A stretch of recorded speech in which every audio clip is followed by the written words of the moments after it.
Welcome to Gartner ThinkCast. I'm Karen Stokes-Lockhart, and today we're diving into some particularly compelling Gartner research that applies to pretty much every business leader, though perhaps none more so than those situated at large, traditional organizations. In this kind of environment, it's particularly important to find ways to think more creatively and drive the actions that come out of these new ways of looking ahead. Your and your company's success depends on it. We call this new approach rogue thinking, and here to break down exactly what it entails, how to cultivate it, and the outcomes it can enable are Penny Gillespie, a Vice President and Gartner Fellow in our Customer Experience and Digital Commerce team, and Whit Andrews, a Vice President and Distinguished Analyst in Gartner's Applications and Software Engineering Group. Welcome, Penny and Whit. Hi, Whit. How are you today? I'm great. How are you, Penny? I am doing great. I'm so excited to be together with you again today to talk about this topic. It's my pleasure. Absolutely. So let's start at the beginning. We're going to talk about rogue thinking, but a lot of people who are listening are going to want to know right up front, what even is that? Tell us about your research on this topic and tell us why it matters. Sure. So rogue thinking really came into being because clients were having challenges coming up with ideas. And working with them, I realized that they really had too much of a focus on business as usual, and that was actually limiting their ability to think and come up with great ideas. So this new type of leader that we're calling the rogue thinker, they step outside their box, they look at things slightly differently, and they're willing to make a few exceptions along the way. You've described this idea of a structural radical. I love that idea. It's terrific. But now I'm thinking about an executive doing that. And that makes me think to myself, well, yes, I do want my executives to think in new ways, but I also want them to take care of the business. So tell me a little bit about what they need to do in order to step outside the box, but not step out of bounds. Well, sure. And they do step out of bounds a little, but the real key is doing this within a moral and ethical framework. And what I mean by that is there are some rules that you break that results in your business producing better or doing something better because it was an archaic process rule. In other cases, there's simply things that you have to do because you're right.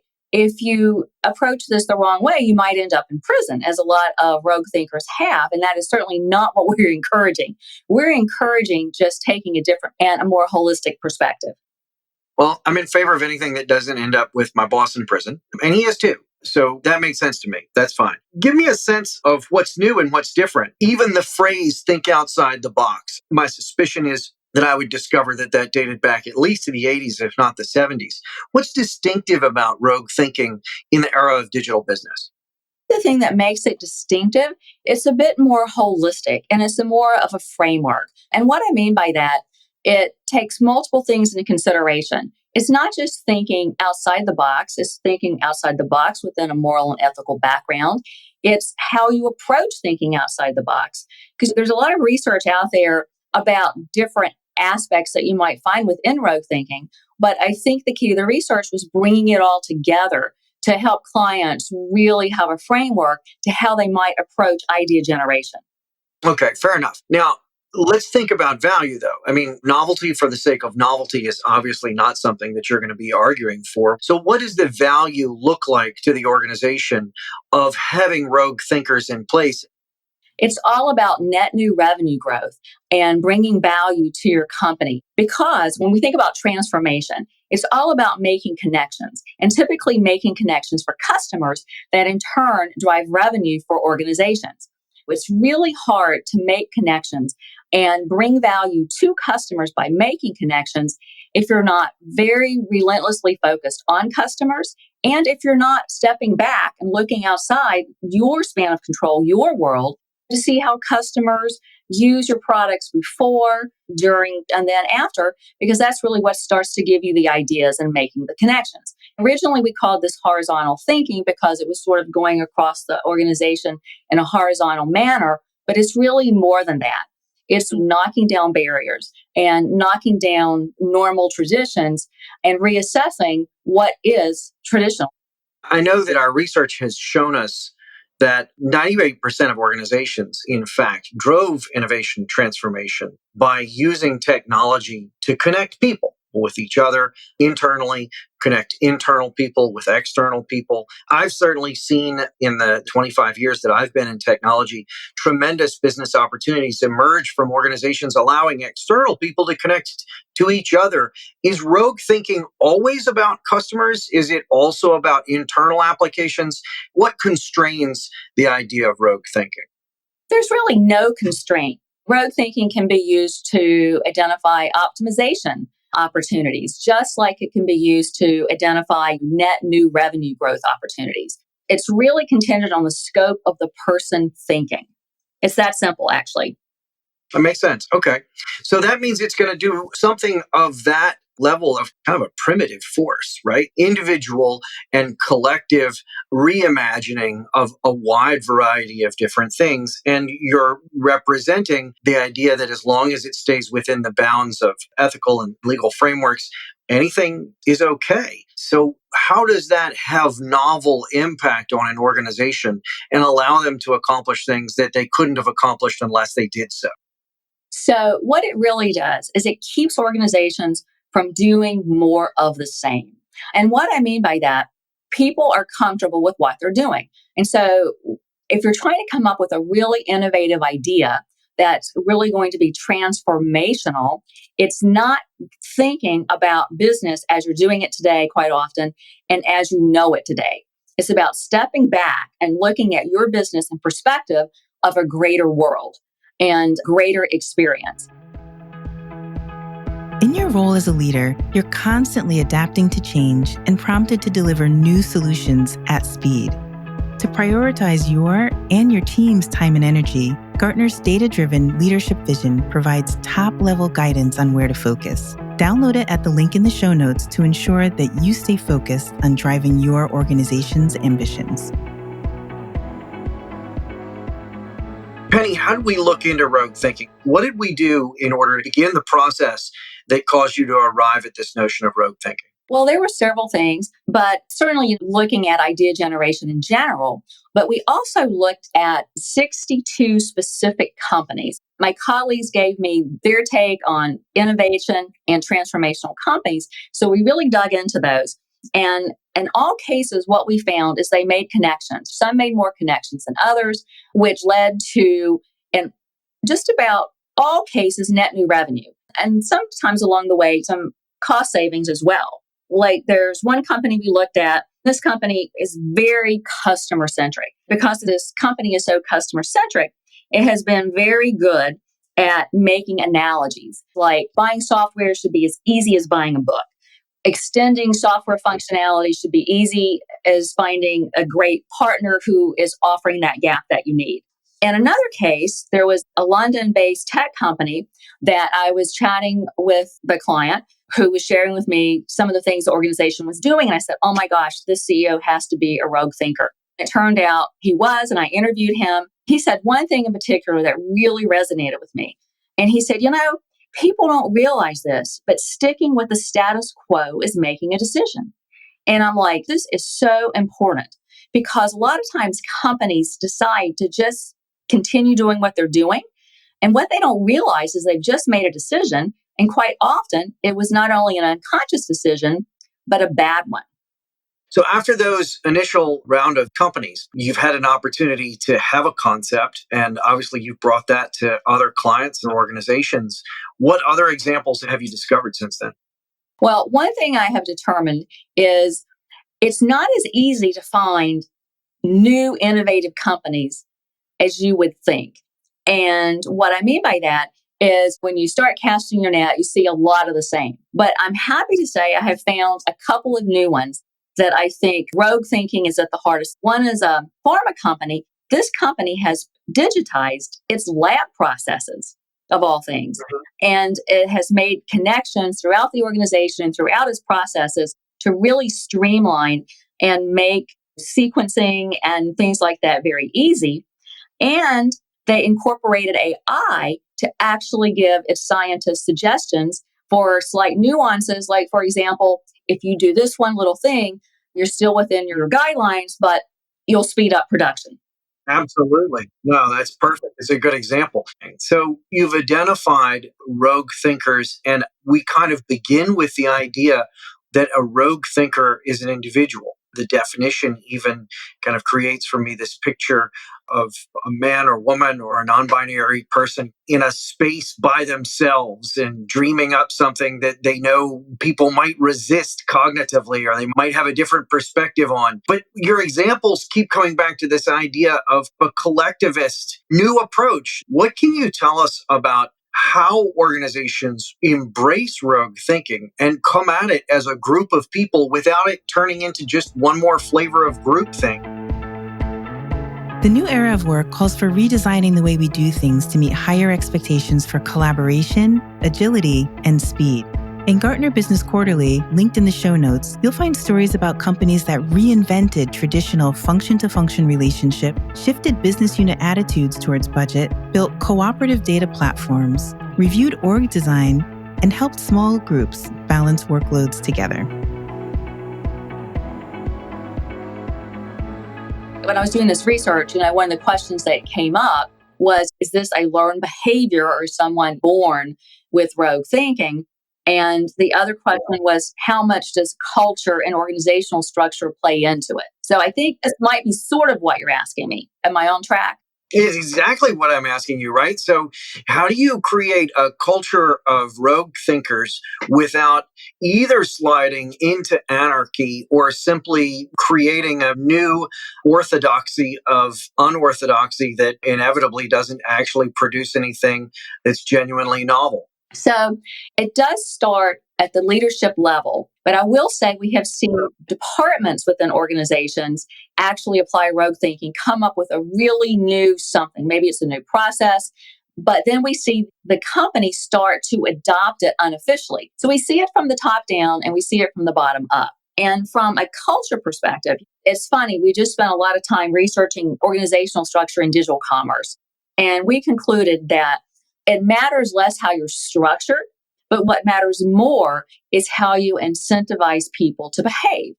Like in the world of digital commerce, it's about collaboration because digital commerce is a team sport. And I think the same thing is actually true for rogue thinking. It's being open, it's being willing to listen to someone's idea.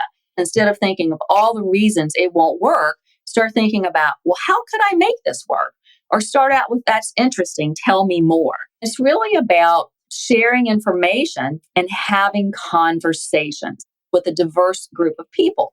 And this is how organizations get stymied sometimes because maybe I'm on point to do something and my focus is only on my immediate span of control. Because of that, I fail to recognize value that really extends beyond my span of control. And that actually lays out for me some concrete examples of what I know that you've shared in terms of specific habits that you discovered. And I'll read them out to you, and I think it's intriguing. So one of the things that you just pointed out was the mindful listening thing. I really like that, right? So being able to listen, hear where somebody's really going, not expecting them to stick to your script. That makes a lot of sense. It leads to this idea of no limits thinking, right? So if I'm not expecting you to stay to my script, I'm able to imagine things that go beyond the limits that might be natural for me to have begun with. And then that means that I'm willing to take risks with courage, which is the third one. I'm willing to actually nurture my dissatisfaction with the status quo. So instead of only trying to nourish my devotion to an organizational perspective, I'm actually saying always be questioning things because it's necessary to stress test in a way that's productive. That's the fifth one. And these leads to these two other interesting satellite issues that you pointed out. It's important for me to be versatile, for me to be fascinated with life and with people. And that makes a lot of sense, right? So we know that especially in the current climate, it's so important that you be open to understanding and being interested in all of the people that you work with. My last favorite one is the ability to hear no. I love that you included that. Did you find that all rogue thinkers display all of these habits for the most part, Penny, or was it something that was more of a preponderance perspective? When we were developing this research, we realized that even with the skill set of rogue thinkers, there's different levels of skill set. It really is going to depend on the level. And let's face it, the embracing rejection is probably in some ways the hardest. For most rogue thinkers, it's really all about the idea. And what may start out as your idea, as part of the selling process of that idea, becomes a bigger, broader idea. So ideally, it's not even yours anymore, right? As you're getting people on track and involved and understanding and contributing, it really becomes a bigger idea. And I think this is what enables them to actually embrace rejection. I'm like, hey, you've got to do a reverse mindset on this, because when someone disagrees with you, this is going to tell you where you might have opportunity for improving your idea. And that's why it's so valuable. It's interesting. So you've laid out all of these benefits that come from it. My assumption is that you have not discovered that every single organization in the world has accomplished it. I'm curious to hear what the challenges are that organizations have to overcome in order to incorporate rogue thinking into their operations. Well, I think sometimes just the concept of new thinking is considered negative because it's different. And there's always a fine line, right? When you're introducing a new concept, if it's too controversial, you lose your listeners. Even then, there's a big difference between a federal law or compliance or internal process, right? But I'm like, well, why can't we rethink compliance and regulation? Think privacy, for example, right? It's a compliance issue and it's a huge cost. But what if we rethought it? What if we made the privacy policy truly transparent to the customer and their terms and embedded it throughout their experience? Wouldn't that really build customers' trust and start differentiating ourselves as the organization doing it, which could then lower acquisition and drive revenue? But that might not be easy at first blush for the compliance officer to hear. So sometimes it takes some work at it to get the person to understand. And the other is, it's funny when you think about it, the thing that often leads to organization success, which everybody starts out with a great idea as a startup, right? And then what happens, you have to scale. In order to scale, it's all about operating efficiency, processes. It becomes very siloed. And so it's how do you get beyond that, right? Because sometimes you have no idea that your work, your span of control is causing a problem for another group or even for a customer. It's only by crossing those divisional lines, if you will, that you really understand this. The other problem, and this is the one that comes up most often when I counsel clients, in the research, we call it the communication gap, the knowledge gap. And if you think about it, a rogue thinker takes a journey. Usually they see a problem or they recognize, hey, solving this problem and making these connections, wow, this could really change our company or this could really change the world, depending on how many connections you're thinking about. But they've been on a journey and they turn around and it's like they say, hey, Whit, I have this great idea. Listen, blah, blah, blah, blah. And because you haven't taken that journey with me, you're likely to sort of look at me like I'm a crazy woman. Okay, so this is interesting because the idea is anybody can be a rogue thinker. I like that idea. I want to be a rogue thinker, and many people might turn to me and say, hey, you should definitely do that. That's kind of your bag, man. So tell me a little bit about what I could do on a daily basis that would allow me to develop rogue thinking and maybe even ultimately make it something that was just natural for me. Oh, that's a great question. And we've actually come up with 7 that we think helps people start reframing their mindset. The first one, no surprise here, feel the pain, right? Put yourself in your customer's shoes. Understand your customers, make their lives easier. 2, still great ideas. Leverage things outside your industry. Make analogies. 3, break some glass. And what this really means is reject limits. Just the starting position is there's no limits and there's no barriers. And diversity, because diversity really matters. Otherwise, you get a bunch of people saying yes to more of the same versus really coming up with something new. 4th is gather intelligence. Don't underestimate the power of a conversation with someone. Ask questions, keep learning. Even if you think it's not in your mainstream, you'll be surprised how many times you might come back to that and be able to embrace it in your mainstream. 5, cut across the grain. Rethink tradition. Why should it still be tradition, right? And this is most important. When you're trying to solve a problem, step back from it and try to be different, try to be creative. Here's my favorite: embrace the ridiculous. And this really means think big. I mean, I can't tell you how many times someone had an idea, and my first thought was, that sounds pretty wild. But then you're like, well, okay, help me understand this idea more. Don't dismiss. Instead, think of what does it mean and how could we do it? Then, if you're solving a problem, this is really critical. We call it being a scientist. And what it really means is discovering the core truth. And you keep peeling away the onion until you get to the essence. This is what keeps you from building on more of the same. All right, awesome checklist. I'm getting ready to take this checklist, clench it in my fist, race out into my office. And just so you know, I've actually worked at home since 1996. But let's say that I raced into my office with this checklist of things. And I said, I need, and then I'm looking around and I'm like, I need him, her, or them to be a rogue thinker. Who do I hand the checklist to first? Do I just photocopy this checklist and give it to everybody in the organization? Who's the most important role to make sure has the opportunity to be a rogue thinker? Well, the beauty of this is anyone has the opportunity to be a rogue thinker. Obviously, there is some correlation that depending on where one starts in their journey, they might have more influence and capabilities. But whether you're trying to tackle what you think is a simple problem, or you've been asked to grow revenue 25% in the next 3 years, it applies to both of those situations. I've loved delving into your rogue thinking research in a variety of venues, especially here. What last wrap-up thoughts do you have? So I think successful rogue thinkers embracing change, thinking about how can I really make things better, and being less concerned about my idea and building it into a collective idea, because that saves a lot of necessary selling down the line.